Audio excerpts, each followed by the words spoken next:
Hello friends, welcome to Learners Forum. Solve in a Minute சீரீஸ்ல இன்னைக்கு நம்ம gate EC 2010 question பேப்பர்ல இருக்க ஒரு கொஸ்டினை சால்வ் பண்ணலாம். ஸோ கொஸ்டின் என்ன அப்படின்னா Nyquist sampling rate of a signal x of t is equal to sine 500 pi t divided by pi t into sine 700 pi t divided by pi t is. So இந்த கொஸ்டினை பார்த்தீங்கன்னா நம்ம ரெண்டு விதமாக solve பண்ணலாம். ஒன்று ஜென்ரல் ப்ரொசீஜர், இன்னொன்று நம்ம ப்ராப்பர்ட்டிஸை யூஸ் பண்ணி எப்படி சால்வ் பண்ணலாம் அப்படிங்கிறத நம்ம பார்க்கலாம். ஸோ ஃபர்ஸ்ட்டு நம்ம ஜென்ரல் மெத்தடில் எப்படி சால்வ் பண்ணுறதுன்னு பார்க்கலாம். ஸோ அது வந்து செமஸ்டர் எக்ஸாம்ஸ்க்குலாம் நமக்கு யூஸ் ஆகும். ஸோ எக்ஸ் ஆஃப் டி பார்த்தீங்க அப்படின்னா இங்கே நம்ம 1/πt வெளியில் எடுத்துக்கலாம். ஸோ 1/π² t² அப்படின்ட்டு இருக்கு. Remaining term sine 500 πt into sine 700 πt அப்படின்னு நமக்கு இருக்கு. ஸோ இதில் பார்த்தீங்கன்னா sine A sine B formula இருக்கு. ஸோ சைன் ஏ சைன் பியோட ஃபார்முலா என்ன அப்படின்னா which is equal to 1/2 into cos a minus b minus cos a plus b அப்படின்னு நமக்கு கிடைக்கும். ஸோ இது வந்து பார்த்தீங்க அப்படின்னா இந்த வேல்யூல ரீப்ளேஸ் பண்ணும்போது நமக்கு எப்படி மாறும்? 1/2 into π² t². இங்கே ரிமைனிங்காக 500 πt 700 πt அப்படின்றது a and b இருக்கு. So cos of a minus b அப்படின்ட்டு இருக்கும். ஸோ cos of 500 minus 700 நமக்கு minus 200 πt minus cos of plus பண்ணோம் அப்படின்னா 500 plus 700 1200 πt அப்படின்னு நமக்கு கிடைக்கும். So cos of minus theta வந்து cos theta தான். ஸோ நமக்கு இங்கே ப்ளஸ்ஸாக கூட நம்ம ரீப்ளேஸ் பண்ணிக்கலாம். ஸோ இதை கம்பேர் பண்ணும்போது இங்கே நமக்கு ஒமேகா 1ஓட வேல்யூவா 200 π அப்படின்ட்டு இருக்கு. இங்கே ஒமேகா 2ஓட வேல்யூ 1200 π அப்படின்ட்டு இருக்கு. ஸோ இது ரெண்டுத்தையும் கம்பேர் பண்ணும்போது இதுதான் கிரேட்டர் தானா இருக்கு. ஸோ இதுதான் நம்மளுடைய ஒமேகா எம்மோட வேல்யூ.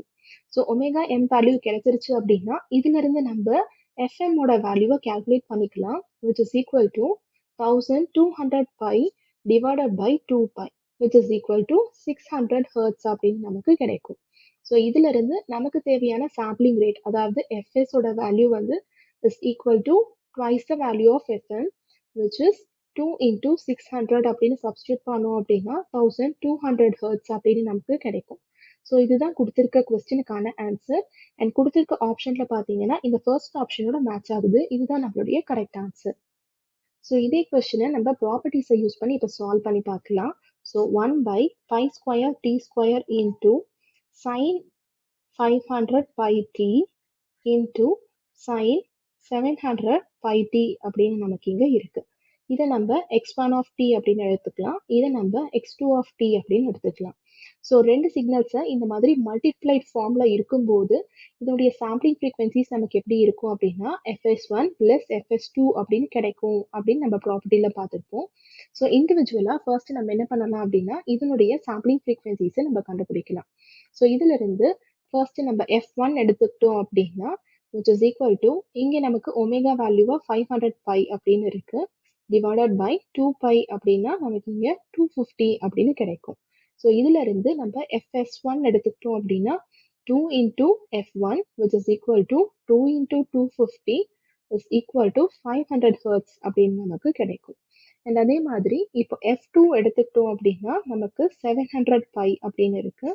divided by 2π போட்டோம்னா 350 அப்படின்னு கிடைக்கும்.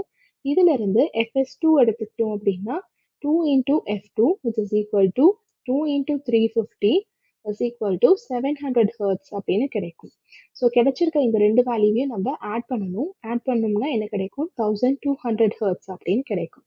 ஸோ ப்ராப்பர்ட்டி படி இங்க ரெண்டுத்தையும் ஆட் பண்ணியிருக்கிறதுனால தான் நம்ம இங்க ஆட் பண்றோம். ஸோ ஃபர்ஸ்ட் மெத்தட்லையும் பார்த்தீங்கன்னா நமக்கு 1200 அப்படின்னு தான் கிடைச்சிருக்கு. இங்கேயும் நமக்கு 1200 அப்படின்னு தான் கிடைச்சிருக்கு. ஸோ எந்த எக்ஸாமில் கேட்குறாங்க அப்படிங்கிறத பொறுத்து நம்ம எந்த மெத்தட் வேணால் சூஸ் பண்ணிக்கலாம். ப்ராப்பர்ட்டிஸை யூஸ் பண்ணால் நமக்கு இந்த மாதிரி கிடைக்கும். அண்ட் ஜென்ரல் மெத்தட் அப்படிங்கும்போது நம்ம இந்த மாதிரி ஃபார்முலாஸை அப்ளை பண்ணணும்.